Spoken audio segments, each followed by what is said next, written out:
Okay, hello. This is May 13th. I'm Dale Jarvis, the Intangible Cultural Heritage Development Officer for Heritage NL, and this is part of our COVID-19 NL Oral History Project. So Lara, do you just want to introduce yourself and tell us who you are and where you're camming in from? I'm Lara Maynard, and I'm in Torbay, and I'm camming in from my kitchen. Where my husband and I have been here together for the longest time in our 30-year relationship in a row. And how is that going so far? It's really important to marry somebody you like a lot. And I'm glad I did. Yeah. Good. Yeah, you seem to be a good pair. You've been posting stuff on social media, and you seem to be getting along. He is the hunter forager and you're the preparer of food. It seems like a good partnership.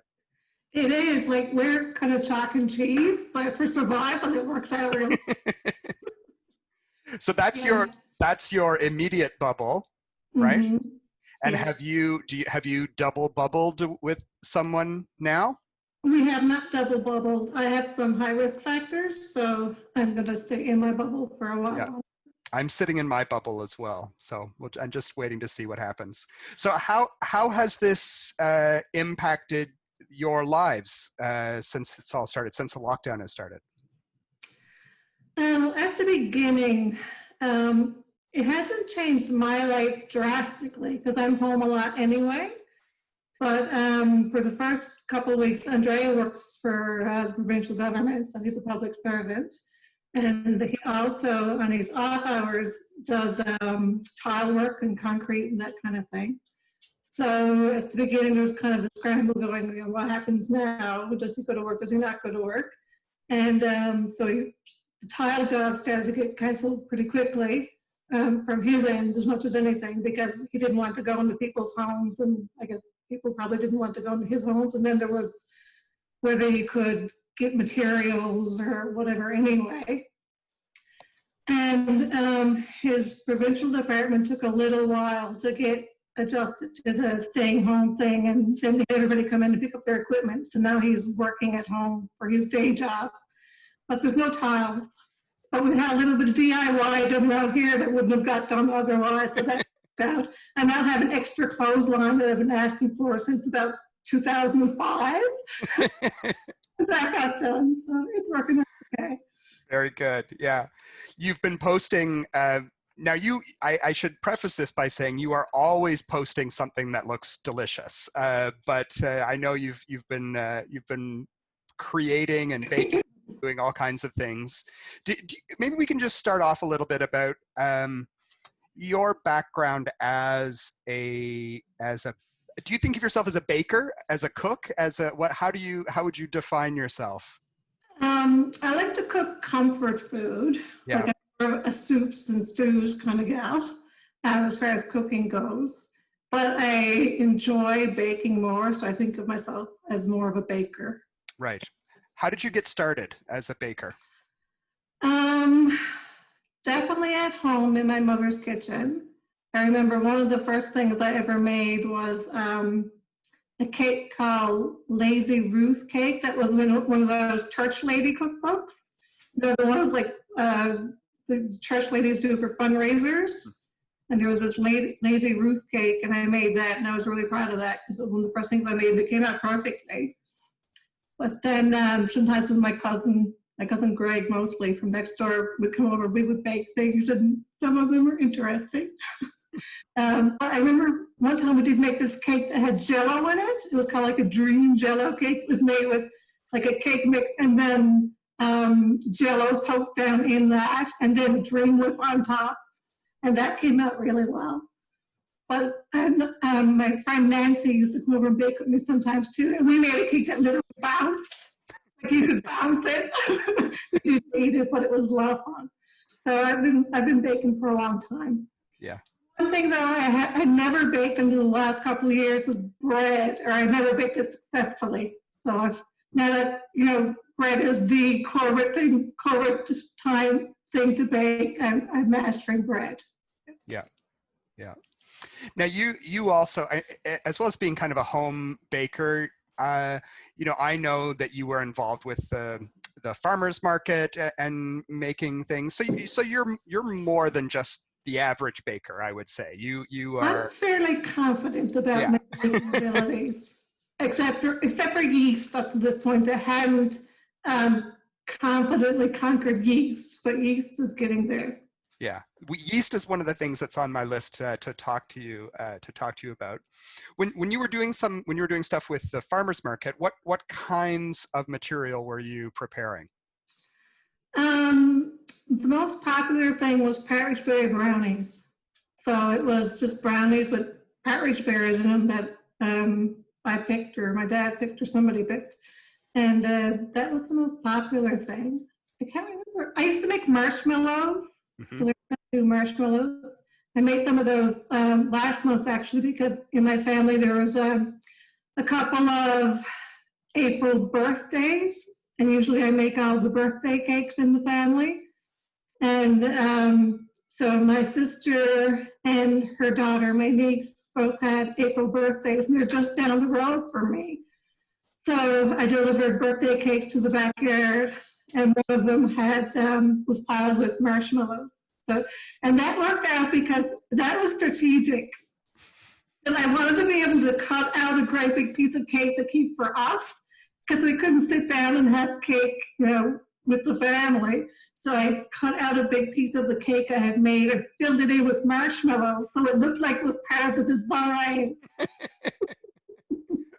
Now they're gonna watch this video and they're gonna know where that other slice went. Yeah. Clever and sly, yeah. Oh, that's awesome. So this situation that we're in now with COVID-19, how has that had an impact on what you're baking, or how you're baking, or how you're getting ingredients? There's more planning involved, because you can't just nip over to Foodland, or I can't just get my husband to stop into work or stop into the supermarket on the way home from work, because we're just doing once a week or less if we can make it. So we're planning ahead more. Just before the library shut down and before the lockdown started to happen, I was at my local library, and I knew March was coming up anyway, and I like Irish literature a lot, and so I was planning to read a bunch of Irish authors. So I had ordered a bunch of books to Interlibrary Loan, and when I did that, I also ordered a whole bunch of, or three, or maybe four, Irish food cookbooks. Mm-hmm. So I spent March testing Irish food recipes from those, so we were all Irish all the time. Was there something out of that was a success, out of the Irish experiment? It all went really well, because I think it's a very familiar palette of food things for us. It's root vegetables and sort of comforting foods. But one thing that I learned that I will repeat for sure, there's this recipe, let me see, the guy called David Bowers has a cookbook called Real Irish Food. And he's living in the States now, but he's originally from Dublin, I think. And he had a recipe in there for Irish stew, but it was made with dumplings, and the dumplings had raisins in them, which I thought, that's kind of weird, but I totally want to try it. And he said his gran, I think Irish people say, his gran from, I think, in the north side Dublin neighborhood, always made her Irish stew with dumplings with raisins in them. And I tried it and I really liked it, except for I thought his dumplings were a bit dunchy. So I'd rather make my mom's dumplings with raisins in them. So there'll be some improvements next time, but I definitely like raisins with the stew. And the stew had lots of Guinness in it, so it was really kind of malty, rich flavor, which was nice against the sweetness of the raisins. Yeah. I'm gonna do that again, but next time with moose probably instead of beef. And with mom's dumplings with raisins. Is your husband the provider of the moose? Yes, yeah, the provider and the butcher. He takes great pride and he does the whole shebang now. Wow. Yeah. So how often does he get a moose? He either he'll have a license. He's also involved with the St. John's Rod and Gun Club, and they sometimes, as a nonprofit, get a license, and then they'll share the moose with charities. Mm-hmm. And also he has friends who might get a license, so he's usually involved in a few hunts and will help butcher the meat afterwards. Were you a moose eater growing up? Yes, always. We always had moose and rabbit were fairly staples, and seasonally seal. So wild food is not unusual for me or for him. His family is Italian, but his father, when he moved here, became a big hunter and, is actually a bit of an addict, safe to say. He hunts birds and, moose and rabbits and real outdoorsman, and passed that on. So he's a big bayman, my big Italian bayman. Yeah. So now do you have a freezer full of stuff? You're good to get through this pandemic for a while? We don't have any rabbit. No rabbit left. I think we have some partridge. I know we have some salt fish and some fresh fish, and we have some moose left. So we're good for a while. And once that runs out, we have lots of ammunition. Very good. I know where to come when the zombies start invading. I'm coming right to your house. Yeah. Yeah. We also have like Costco bags of flour, so we're good for a while. Right. So I want to go back then to this the yeast story, because this was one of the things that very quickly started to run out in different places. And so were you impacted by that when the yeast shortage came about? We were, but Andrea, my husband, has a friend who has a restaurant in Whitburn, and had come into town, and Andrea had gotten in contact with him to see if he had a supply of yeast. So that got passed off to another friend who then passed it on to us. So we have like a big, I guess, commercial size bag of yeast at the moment, so we're good for a while. Yeah. And you were saying how you've used this time to kind of work on your yeast work. Yeah, I tried to learn bread on my own, and it was really hit or miss. Like, I did bake a few doorstops. And then I think it was the year before last, our local folk arts group, Torbay Folk Arts Council, so what's it called? Yes, Torbay Folk Arts Council offered a workshop in bread making that was led by a woman named Karen. Oh my gosh, Karen Ryan, I know her as, but she's married now and has a different last name, which I can't think of at the moment, but Karen Ryan to me. Karen was a great hand for teaching people to cook and to bake bread. So I mastered Karen's method and her recipes. Mm-hmm. But then I moved on to some other ones from books and the internet and stuff, and mostly had success with those, but not completely. So I've been working on learning other bread things. Now I've always been able to make like cinnamon rolls for whatever reason. If there's sugar in it, I'm good at it. If there's motivation, you're good. Yeah. And it comes with cream cheese icing. I'm delicious. Yes. But like regular bread took a while. Yeah. Yeah. So have you found, is there a trick? Is there something you have realized that you were, off with somehow? At the beginning, there's two things that I probably wasn't doing right. One, once I opened my yeast, I wasn't keeping it in the refrigerator. Apparently it's happier cold for a while. I didn't read the jar. I mean, that was stunned.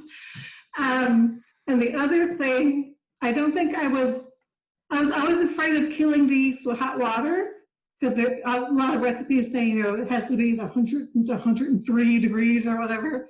And I was always, measuring and stuff. But when I did it with Karen, and my first batch of yeast didn't proof well, she said, do another one and make it hotter. So now I'm much braver with how hot I make my yeast water, if that's the route I'm going. And apparently yeast is hardier than I gave it a credit for, because the warm water seems to be working a lot better. Mm-hmm.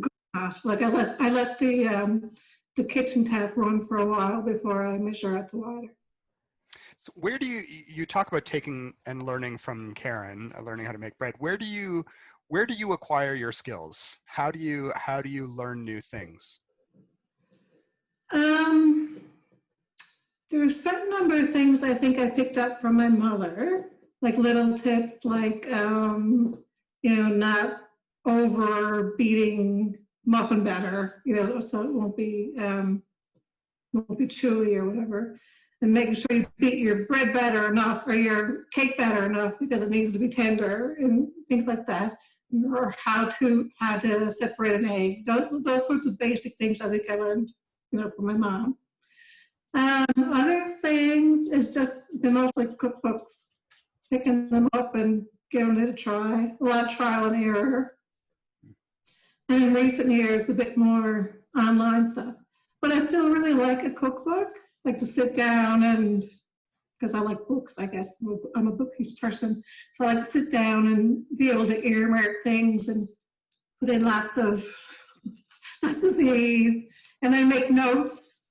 And make notes and margins, and they say, next time put in more cinnamon, or this would also be good with pears instead of peaches and things like that. So, all of the above, yeah. Yeah. Are you a collector of cookbooks? I have a lot of cookbooks, mostly baking cookbooks, and I have a gazillion Italian food cookbooks because my brother-in-law keeps giving them to me. So I have like 2 shelves that are just Italian food. But by and large, I have, if I buy them myself, they're mostly baking cookbooks. Yeah, yeah. And are you picking up some Italian skills? Are you learning some Italian baking? I made panna cotta for the first time maybe a month ago because we had too much cream because Andrea went to Costco. Actually, Costco is sort of drives a lot of my recipe choices these days because we end up with big containers of something, and then you're like, okay, what do I do with this much cream or this much molasses or whatever it is, and then you just Google recipes to use a lot of molasses or recipes to use cream. And so that's why I chose panna cotta. But I used, I had some rhubarb in the freezer from last season. So I did my own twist and I put rhubarb on top. Right. Like that good Italian Newfoundland fusion. Yeah. Fusion food, yeah. That's excellent. There should be a restaurant already. Yeah. Well, maybe post-COVID, maybe this is something you can. Yes. And Andrea's been learning too. Has he? Yeah, up until now, he's never been a baker and never expressed a very strong interest. But a few months ago, he decided he was going to make oatmeal cookies, and so he learned to make oatmeal cookies. So that was his one recipe for a while. He made that a few times. And then he has a buddy in Nova Scotia who comes here for trap shooting competitions sometimes. His name is Doug, and when he comes, he brings, he's involved with the fishing industry there, and he always brings a big cooler of fish.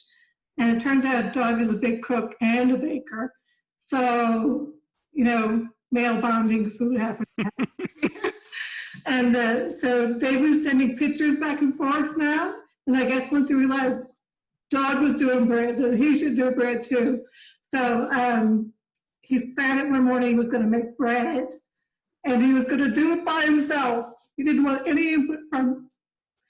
But after about 10 seconds, the question, it was more of a tutorial. But he did really well, and he was so pleased. he was lit up afterwards with his loaves of bread all spread out in front of him. He was delighted.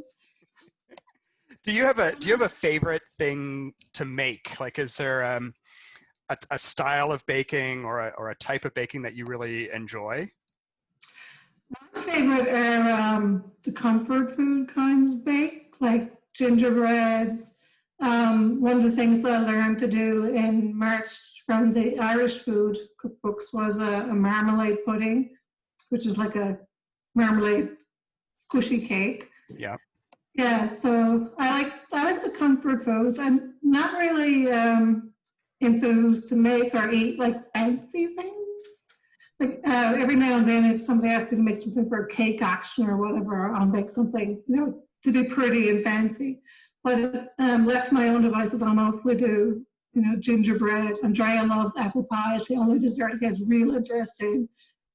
So for his birthday and Valentine's Day, there's always apple pie. Yeah, so the comfort food things. Yeah. I want to talk to you just because I don't know if we've ever really had a conversation about this, but about Great British Bake Off. Oh, I love it. Because I am a terrible baker. I will be the first to admit it, but I love Great British Bake Off, and we became totally obsessed and watched, binged season after season. Have you been a fan from the start? I know you're a fan of kind of British television and whatnot. I like British television, and I'm drawn to British culture. And I watch a lot of PBS channel because they have like all the British series and the Masterpiece Mysteries and all that. So I came across Great British Bake Off there, and never miss an episode, record them all, try out a whole lot of recipes, waiting for the Hollywood handshake. Yeah. I just got to plug in for a second. I'm going low. Yeah, no worries. Okay. I have seen you post pictures of things that you have been following along with and posting from the Great British Bake Off. Yeah, following that, and then when the Canadian one started off, on Twitter, somebody started Great Canadian Baking Show Twitter Bake Along, where you would bake the thing that was the particular challenge in that week's episode. And those tended to be, they were the technical challenges. So the bakes that were meant to challenge the bakers on the show that week the most. And I've done all of those, I think, except for the ones that required specialty equipment that I couldn't be bothered to buy online, or ingredients that were, really that I would never in a million years find in St. John's or our region, and would have to bring in, at a ridiculous cost. But I did most of the challenges for that. And that's a bit of fun. Twitter's interesting like that, I find. That's one thing about social media that I like, is kind of learning along with other people from other places. It's like being in a giant book club of experience. Like when you're in a book club, different people in the group will pick the books, so you end up reading things that you wouldn't have picked yourself. And I find like doing these Twitter challenges is kind of the same thing. You bake things that you wouldn't have baked yourself, or you read things that you wouldn't have necessarily chosen to read yourself. And you learn some things, and some of them you can't be bothered to repeat, but other ones you're like, I'm glad I learned that. So for people who are stuck at home during this pandemic lockdown, if someone isn't really a confident baker, where should they start?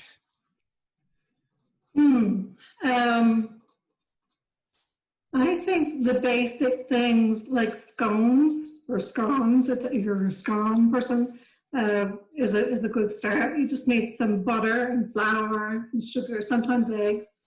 So the sort of pantry staples. Andrea's been trying to master like the Newfoundland tea bun, and I've never found a recipe that was as good as my memory of my Flat Rock grandmother's tea buns.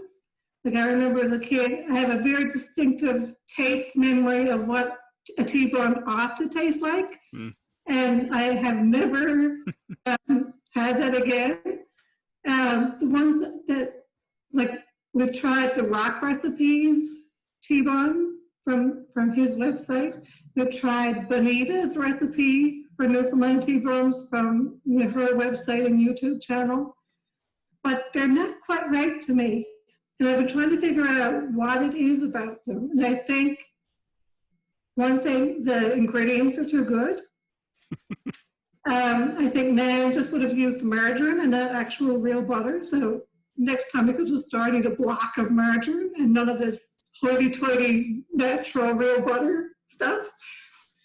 And I think they're a little bit sweeter than I remember them, so probably less sugar. So that's something that's a bit of a baking quest that we're on together. We're trying to figure out how to make good T-bones. And they're such a basic thing. Like it's sugar, so it was always sugar, butter or margarine, flour, and raisins, pretty much. And maybe something white in there. Some people have eggs, some people not. It's very similar to scones. But the one I'm looking for is not too sweet, not too tall, not too flat. It's kind of floury. And as soon as it hits my tongue, I'll know that it's the right T-bone, but not there yet. What was your... If anybody knows, the recipe for the T-bone that I'm describing, let me know. I think what was your grandmother's name? Madeline Maynard. She was a Maynard, okay. Yeah. What was she before she was a Maynard? She was a Carew. Well, this is interesting because her family was known as Carey, like as if it were spelled Kerry or maybe Carey, but it was always spelled Carew, Carew. And I figured out that Carey is an older Irish pronunciation of Carew, which was why that pronunciation came down through Flat Rock, which was a very Irish community for many years. So I figured that out. That's why Nan's proud were Careys, spelled Carew. And she was she made good gingerbread, and she made really good date squares. When my parents got married, my mother made date squares, and Dad said that they weren't right. They weren't his mother's date squares, so Mom went and learned to make date squares properly from Nan. But also on Sundays, I also got a lot of McCain's Deep and Delicious cakes and fruit cocktail with jelly and Fussell's cream. Yeah. So Sunday was my favorite supper day. I didn't care about, we used to have cold plate suppers at Nan's every Sunday. Didn't care about the cold plate. I just wanted dessert. Yeah, the gingerbread or sherry's, not sherry, trifles. Oh, yes. The custard and what was it? Sherry in it. And sometimes there were fruit, but sherry, yeah, lots of sherry in the trifles, the custard and the cream, yeah. That was good. Lovely. Now, if people want to follow some of your adventures, can they follow you on Twitter? Is that where you post stuff? I'm mostly on Twitter, and my Twitter handle is @MaynardLara. And I also sometimes use Instagram, which is lara.maynard. All right. Well, if someone has the perfect Nan's T-bun recipe, hopefully they'll reach out and let you know. Don't try to give me one with real butter. I think it needs to be margarine. Very good. All right. Thank you for this. You're welcome. Thank you. All right. Take care. Thanks.